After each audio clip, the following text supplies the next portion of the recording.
All right. Let's start this, Arash, with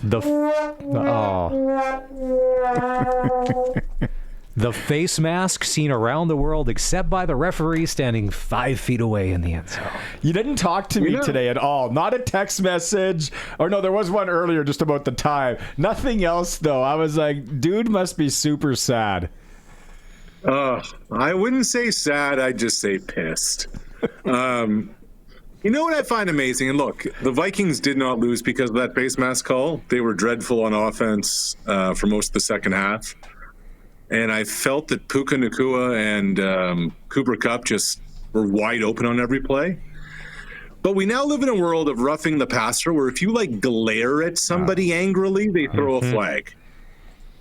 Shout out Winnipeg. Darnold gets the hand in the face mask. They twisted his neck in the end zone. I just don't understand how that's missed by everybody.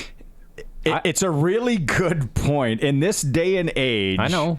And usually, we know what happens. This isn't tinfoil hatberry here. This is real. They'll get a radio. They'll get it down in the headset. It'll be like, hey, absolutely missed a face mask. Throw it. Yeah, but that's the difference between if that was Matthew Stafford, that's a flag being thrown. It's Sam Darnold, and they're not on the same level.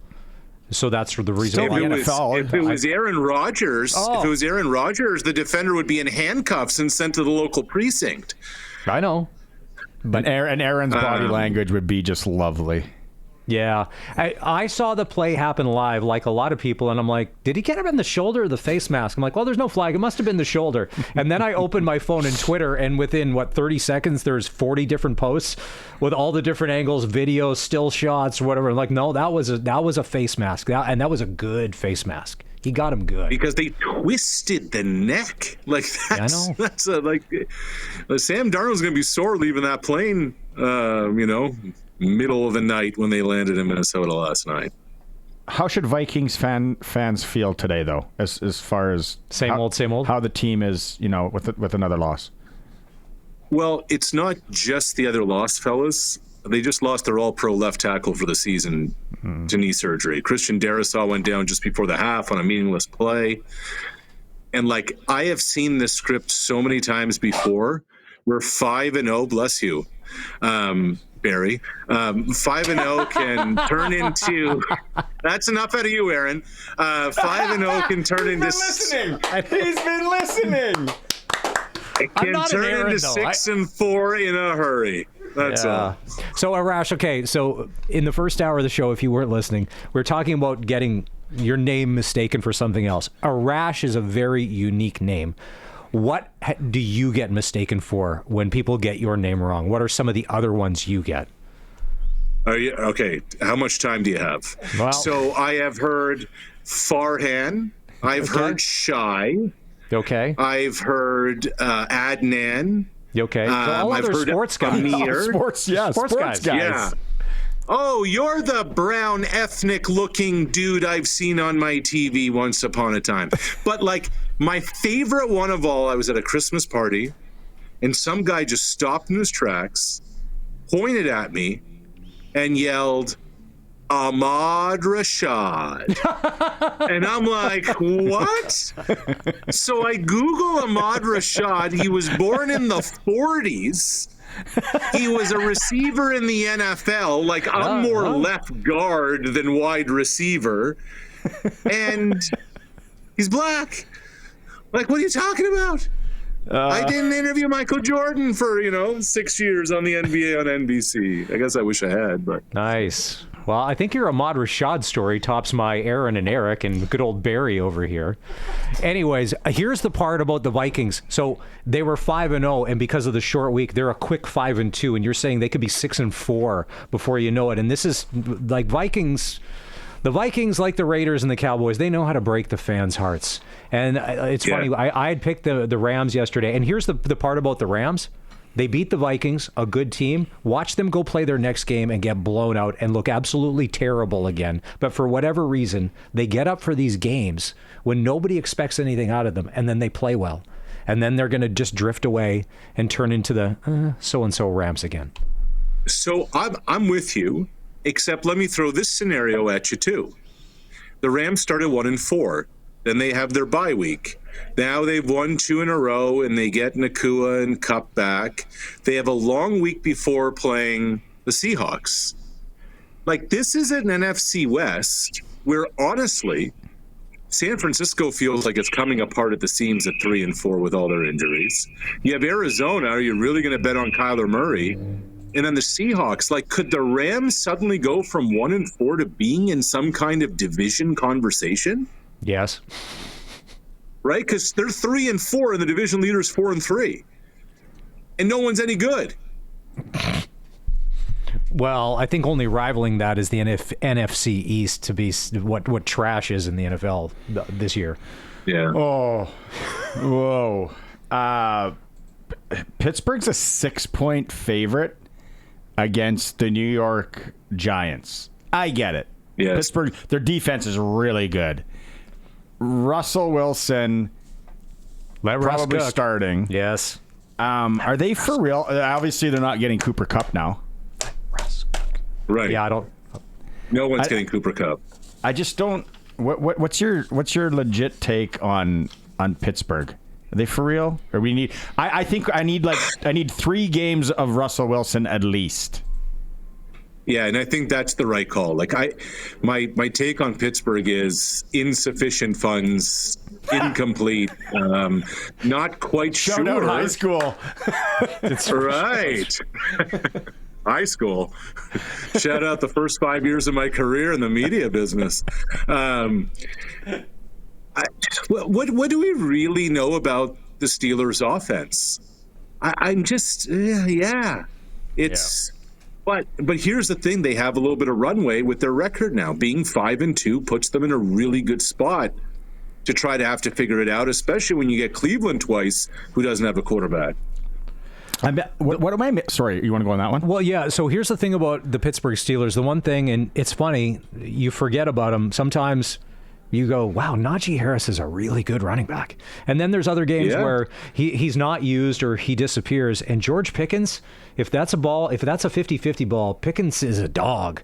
And he seems to, and we saw it in last game, he's making those catches. The Steelers, and they always have been, whether, some quarterback troubles the past couple of years, they've usually always been solid. And so, like, with Harris there, and it's funny, the quarterback thing, whether Russ is going to cook for another 2 or 3 games. Renegade blaring through the speakers. They go back to Justin Fields. So, yeah.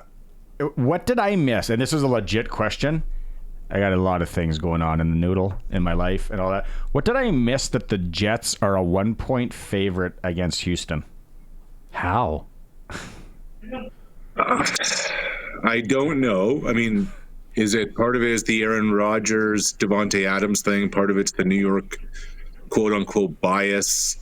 That usually doesn't sway bookies. Yeah. I don't know. I looked at it and I'm like, I don't know. I lost 2 farms last night betting on your Vikings. So I don't even know what I got left, but I'm going to put whatever I got left, a Quonset, on Houston there. Like, I can't see Well, and it came out today. So on the show yesterday, I had mentioned to Dave and the Double C's that after the game, and Devontae Adams has only been there 72 hours, he addressed the team after they lost that game, which I'm like, whoa, bud, slow down. And then today it came out, did you see that quote? Aaron Rodgers said it was some of the best messaging he's ever heard from a football player to a team. If you're one of the older players on the Jets that maybe is like, hold on, what is happening here? Because this is turning into the Aaron Rodgers friends and family fest. Yeah. And that can't be playing well with the other, there's 53 on a roster, the other 51 guys who maybe are shaking their head going, what are we doing here?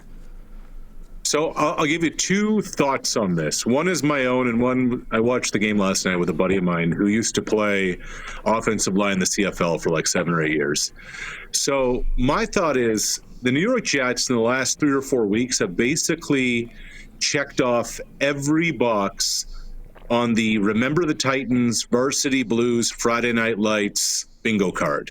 They have fired the coach. They have had the quarterback come out and blame everybody else. They have traded for the star player. And now they've had the impassioned speech. The only thing they're missing is a players-only meeting, right? Like they're and the whipped cream bikini if we're gonna do there varsity you go. blues. Things change, Marks. So, Ahmad. what my That's a buddy great said, impression. yeah, well, my buddy said, again, this is the guy who played professional football for a number of years. He said, I honestly can't believe that nobody on the Jets sideline has punched out Aaron Rodgers yet. I was like, whoa. Whoa. I'm like, really?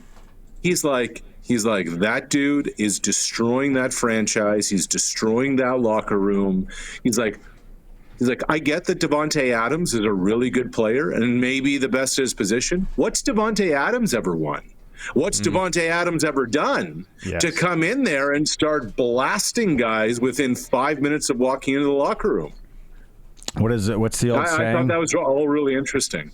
Walks like a duck.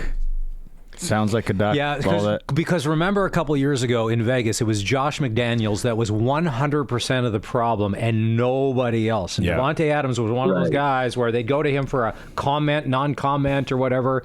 And McDaniels gets fired last because he's getting paid. It doesn't matter. But now we find out maybe it wasn't all Josh McDaniels. Maybe there was more of the story because look what happened when Antonio Pierce comes in. We got the same thing, and now it's with the Jets. So if you're a Jets fan, you're used to having a rough life, and you win nothing. But man, Woody. Yeah. But here's the question now, fellas. How many more cards do you have left to play? None. If you're the Jets and Aaron Rodgers. I don't know. And Robert Sala's loving life. Do you see him? He's at Packers practice because him and LaFleur are best friends, and he's he's coming on staff for the rest of the season to help the offense. Good for him. Baseball World Series tonight. Dun dun dun. What a matchup! You know, like what a matchup. You got the first World Series. I think I read 50 home run sluggers in it. Obviously, with Judge 58, Ohtani 54. What are you making of this series, Arash? I think that this is going to be a series, maybe not necessarily tonight. I think like the 9 days off is going to affect some of the hitters with their timing, etc. But I think especially as this series gets into it, games 2, 3, the Dodgers are going to go to the bullpen game at least once. This is a series where overs are going to cash. This is a series where offense is going to really be on display. These are two pitching staffs that are running on fumes. Even the great Garrett Cole, even he's kind of struggling right now. Like the Yankees need to get 2 quality starts from Cole. But I think what you're going to see, again, tonight may be a little bit of an anomaly, maybe not. But I think you're going to see a lot of offensive baseball over the next week or so. Yeah, they haven't played in the World Series since 1981. Yeah, tonight, Garrett Cole for the Yankees, Jack Flaherty for the Dodgers. So you think when it comes to starting pitching, because, the Dodgers have done this, they'll do the bullpen game. Right? We don't care if we're using 5 or 6 arms. But if you had to pick who has the better of the starting pitching, is it the Yankees? Because keep in mind, when Garrett Cole's on, he looks great. But then there's those Garrett Cole games. If he gets lit up by the end of the second inning, he's out. He's gone from the game. It's nuts. On paper, I still say the Dodgers. The only kind of wild card in this is we just don't know if Yamamoto is going to go 4 innings or 6 or 7. And look, they paid him over $300 million. Presumably for times like this, but just because of his situation this year, he really only had one big quality October start. So here, and I can't remember a lineup ever that gives as much protection to a hitter like Giancarlo Stanton as having Juan Soto and Aaron Judge right there. Uh-huh. So if the Dodgers starters get run early, those Yankee hitters are going to get real comfortable learning about those bullpen arms. And I think if this series goes 6 or 7, it becomes advantage New York in the back half of the series if the Dodgers starters aren't able to go deep in games. $1,000 you're getting into that game, Canadian. I'm just looking up some aftermarket tickets. That's a lot of tickets available. Oh yeah, there'll be a ton. Yeah. Like it's game one of the World Series. And Chavez Ravine, I don't know what it holds. It's huge. Who's singing the national anthem? This is a random huge. question. Who's singing the national anthem tonight? Is anybody? The Jonas Brothers? Anybody good? Paul Abdul. I don't know. I know you see Oral Paul- Hershiser's thrown out the first pitch. You know who definitely it isn't? Anybody from Sawyer Brown or Shenandoah. Because they're in Moose Jaw this They're week in Arash, in case you're wondering. And we will, maybe in hour 3 of the show, we're going to get into everybody's favorite Shenandoah and Sawyer Brown songs. But it ain't them. Arash doesn't strike me as. Do they have a tune named Aaron and Barry? Yeah, no. Oh, That's a good idea. We could DM the band and be like, I think it's Eric and Barry. Eric and Barry. Eric B. and Rakeem. Great band. Great group in the 90s, hip hop. Or maybe it was 80s. Okay, have a good weekend, Adnan. And let's catch up. Go. Let's catch up again next week. Real quick. Who wins tomorrow? Winnipeg or Montreal? Speaking of Winnipeg does, but I'm really hoping for Montreal. Yeah, we're all we're all Alouette fans here in Rider Viva la Nation. Quebec. That was Curtis. What was it? Was that? I'm not sure what accent that was.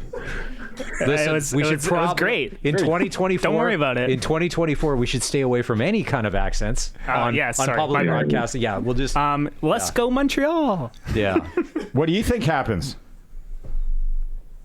I think Winnipeg's going to win. I think Montreal's injuries are going to play a factor. But I tell you what, if the Bombers lose this game, these West playoffs are going to be the spiciest I can remember in a while. Are you going to come out this way? I'll actually look into it. Leave it with me, because I owe the crew some Western pizza and some Lucky Loggers that Curtis reminds me of just all me. the time. It was just me. No, It was just Barry. No. Barry only looks out for one guy, Barry. Yeah, we know that. We know that. Okay, next Colton will second that. next week,